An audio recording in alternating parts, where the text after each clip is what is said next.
Hey folks, and welcome to iWizard. So today I'm going to be talking about J.D. Vance's Hillbilly Elegy.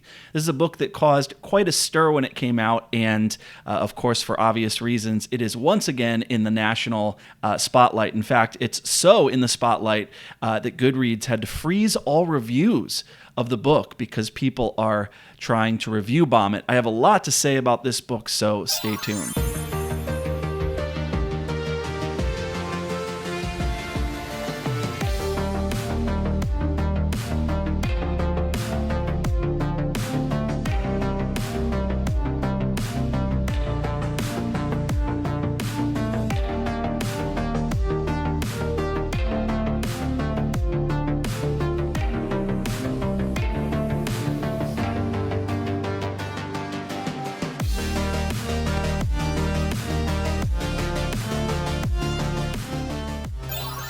All right, welcome back. Jordan here. So just a little bit of context before we get into a proper synopsis. Again, Hillbilly Elegy is J.D. Vance's memoir, originally published in 2016. Ron Howard adapted it into a film with Glenn Close and Amy Adams, and that was November of 2020 when Vance was running for the Senate in Ohio. This reached number 1 on the New York Times bestseller list when it originally came out, when Donald Trump was initially running for president, and then, of course, it hit number 1 again when Trump was inaugurated in January of 2017. So that's interesting because if you're not like a Politico, if you don't follow this stuff very closely, you might be wondering what the connection is between this book and Donald Trump. The connection isn't really obvious at first glance. You probably know that J.D. Vance happens to be Trump's running mate for his 2024 presidential campaign, and so that's obviously why the book has once again topped the New York Times bestseller list, and I'll get to that, but first I want to give you a synopsis. Hillbilly Elegy is a passionate and personal analysis of a culture in crisis, that of white working-class Americans. The disintegration of this group, a process that has been slowly occurring now for more than 40 years, has been reported with growing frequency and alarm, but has never before been written about as searingly from the inside. J.D. Vance tells the true story of what a social, regional, and class decline feels like when you were born with it hung around your neck. The Vance family story begins hopefully in post-war America. J.D.'s grandparents were dirt poor and in love and moved north from Kentucky's Appalachia region to Ohio in the hopes of escaping the dreadful poverty around them. They raised a middle-class family, and eventually one of their grandchildren would graduate from Yale Law School, a conventional marker of success in achieving generational upward mobility. But as the family saga of Hillbilly Elegy plays out, we learn that J.D.'s grandparents, aunt, uncle, and most of all his mother, struggled profoundly with the demands of their new middle-class life, never fully escaping the legacy of abuse, alcoholism, poverty, and trauma so characteristic of their part of America. With piercing honesty, Vance shows how he himself still carries around the demons of his chaotic family history. A deeply moving memoir with its share of humor and vividly colorful figures, Hillbilly Elegy is the story of how upward mobility really feels, and it is an urgent and troubling meditation on the loss of the American dream for a large segment of this country. All right, so just a brief back of the book summary there. As always, we'll start with what I liked, and then we'll get to what I disliked, and then we'll do the big idea segment. All right, what I liked. So I guess the first thing I would say is that this memoir reads like a Dickensian coming-of-age story. The plot, the way the story is told, is very, very similar to what it feels like to read something like Dickens's Great Expectations or David Copperfield or Oliver Twist, books that are Bildungsromans about poor boys from broken families who are faced with abuse and poverty and sometimes orphanage, and who have to basically learn to fend for themselves, and actually, in some cases, to care for the people who neglected them, despite lacking any generational wealth and social capital, and really despite not being inculcated with these very important bourgeois virtues and habits of mind, as well as opportunities for upward mobility. And the reason I say Dickensian coming-of-age story and not, Thomas Hardy or something like that, is that this book really is about JD's resilience at overcoming his tumultuous childhood and his escape from the cultural decay and grinding poverty and drug abuse that plagues the Appalachian region of the United States. Anyhow, I'm sure there will be people who won't read it this way and who will try mercilessly to politicize this book. And certainly there are a good number of political implications here that are inescapable. And of course, the author himself has injected himself into politics in a very real and outsized way. And so I do think you can read the book as a record of the early views of a U.S. senator and then VP candidate. But I think that that can kind of get in the way of what at its base felt like a very sort of quintessential American story somehow. It's a story that really draws you in, and you really feel as you read like you get to become part of this family and this community that Vance writes about.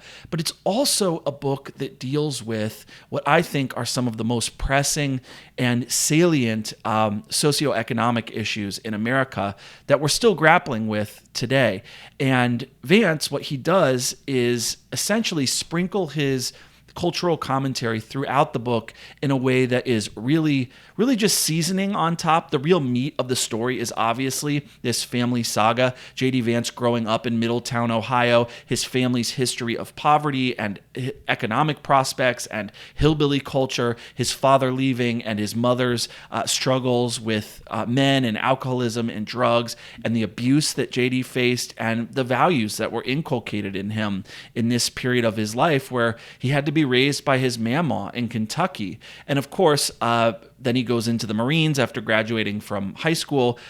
He goes to Ohio State and finishes his undergraduate in 2 years. And then he goes on to Yale Law School, where he meets his wife, Usha. So that's the kind of the baseline level story. But then on top of that, this book is very much a sociological analysis of hillbilly culture, of rural Appalachia and its social disintegration, the opioid epidemic, the crisis of loneliness and deaths of despair, the decline of social capital that is now characteristic of modern America, the economic dislocation brought about obviously by automation and globalization and the sort of welfare regime that came in to fill the gap, the decline of manufacturing, right, of the manufacturing sector. And all of this is stuff that Vance talks about at length in this book and the impact that all of that had on rural whites, but in particular, J.D. Vance's family.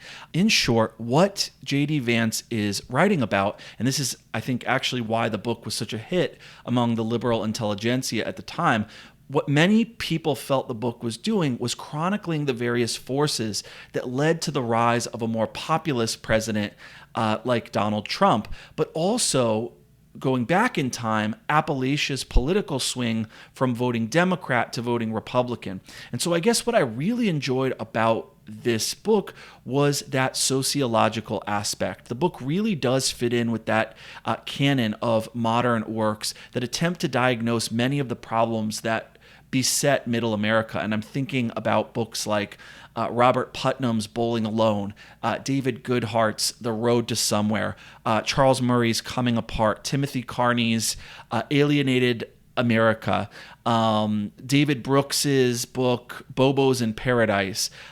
Recently, Grace Olmstead wrote a book called Uprooted. That whole genre, this book reminded me of those. And one of the things I like about Vance's take on all of this, and many have argued that this has changed since he began running for Senate and allying himself with the more populist wing of the Republican Party, I do like the fact that he is brutally honest about the problems besetting his home region and this part of the country generally. He loves the place where he grew up and the people who live there, right? You can tell that. A decent chunk of this book covers how charming the people are, their sense of family, and the rich history of the area.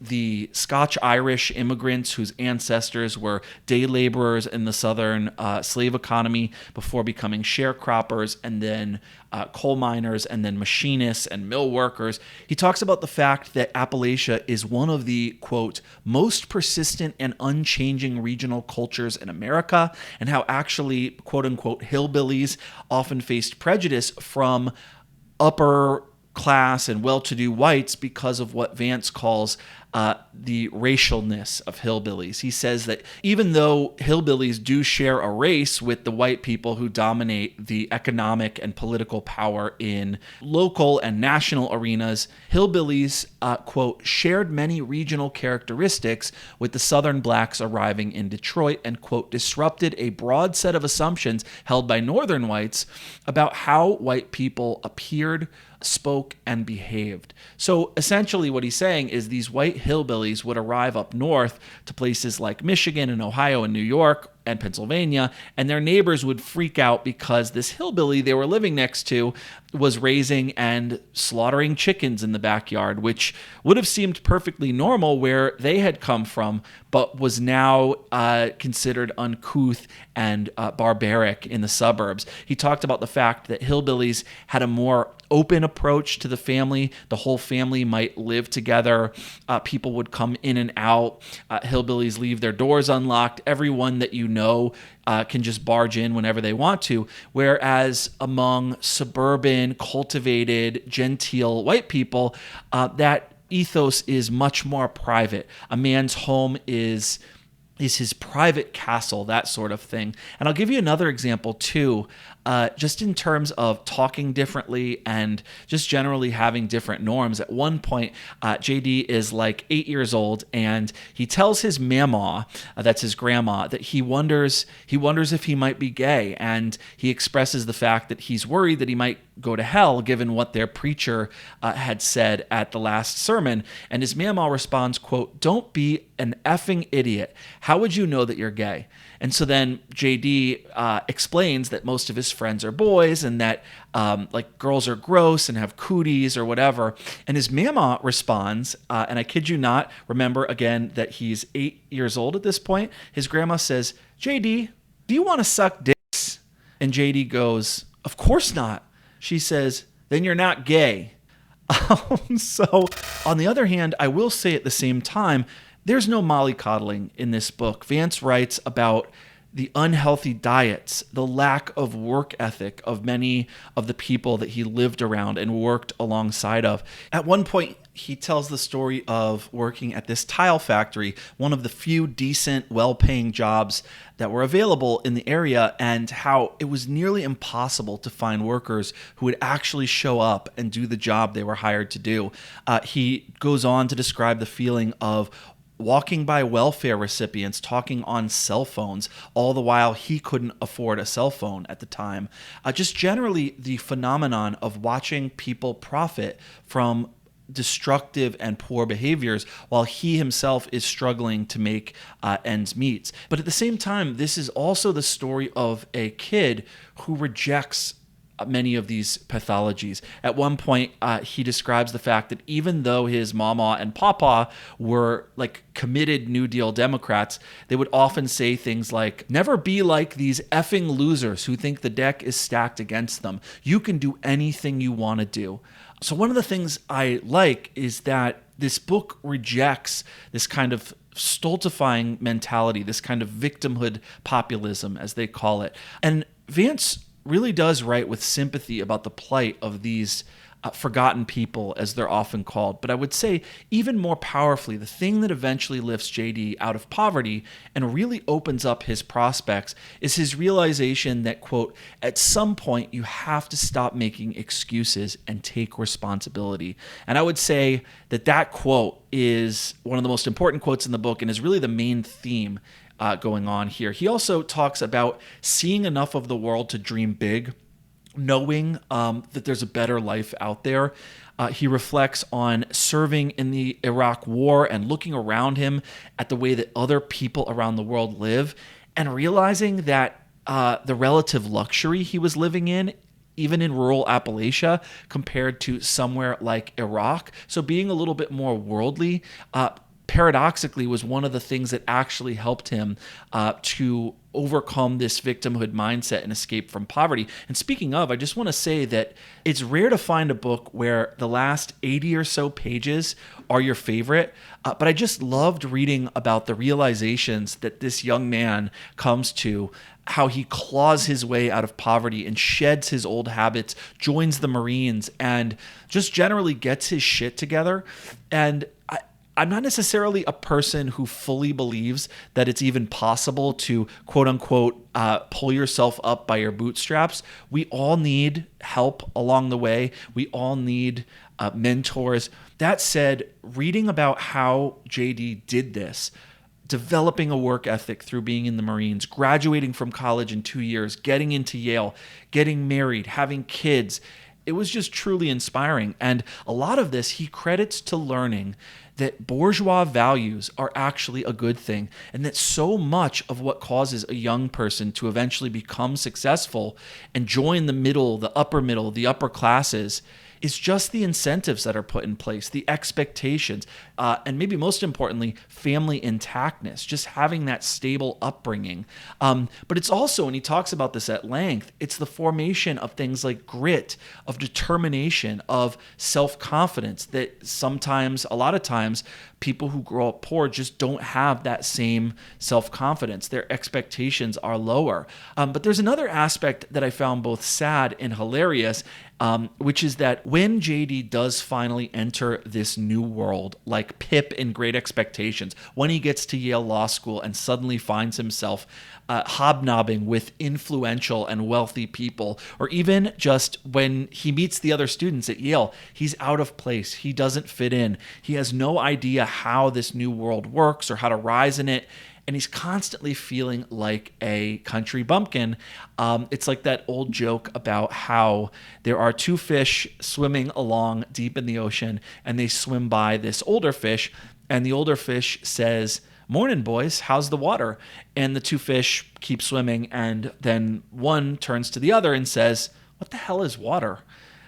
So I got that joke from David Foster Wallace, but the point is that these rich 20-somethings at Yale, they're barely conscious of their own class status. They don't even realize that there are all these unstated norms and expectations and values that they possess in order to move through the world with ease, that they don't even realize that they have, and that they don't even realize they're surrounded by water. They just do it naturally. But for JD, he goes to Yale and he is constantly second-guessing himself. There's a great scene toward the end of the book when he's being scouted by this law firm, and they wine and dine him. They invite him out to this fancy restaurant, and the waitress comes up and asks him whether he'd like tap or sparkling water.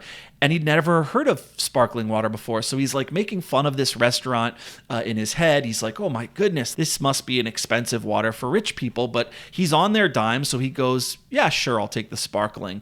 And they bring it to him, and he literally spits the water back out in his glass in front of the whole table. And he says, quote, "Something's wrong with that water."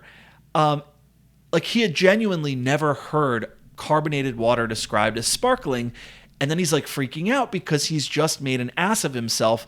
And then he realizes that in front of him there are 9 utensils, and he doesn't know what any of them are for. So he actually gets up from the table and finds a payphone and uses the payphone to call his girlfriend, and she has to teach him on the phone while everyone's waiting for him which silverware to use for which dishes and in what order. And it's just like something from a movie, right? And he goes through all this little stuff that you wouldn't think that are real class barriers for people, like knowing that you have to wear a suit for a job interview, or not knowing that your shoes and your belt should match when you're dressing up nicely, or not knowing that there are certain cities and states with better job prospects than others. So anyways, there's plenty to discuss, but I don't want to give away too much. So pick up this book, watch the film, and we're going to wrap it up here, but I'll end with this. I'm doing a new segment on this show, and it's a segment where I recommend a song or album or artist to pair with each of the books that I read. And so for Hillbilly Elegy, I'm going to recommend the music of Oliver Anthony. Oliver Anthony, if you don't know, is a new country singer whose song Rich Men North of Richmond, I think it's called, was like the biggest country hit of last year. So look him up, read about his story, and then think about this book. And I think I think you'll get the picture of why I'm recommending him. All right, that's all, folks. Please follow us on Goodreads, Facebook, Instagram, and feel free to tip your starving booktuber over at Patreon. And until next time, happy reading.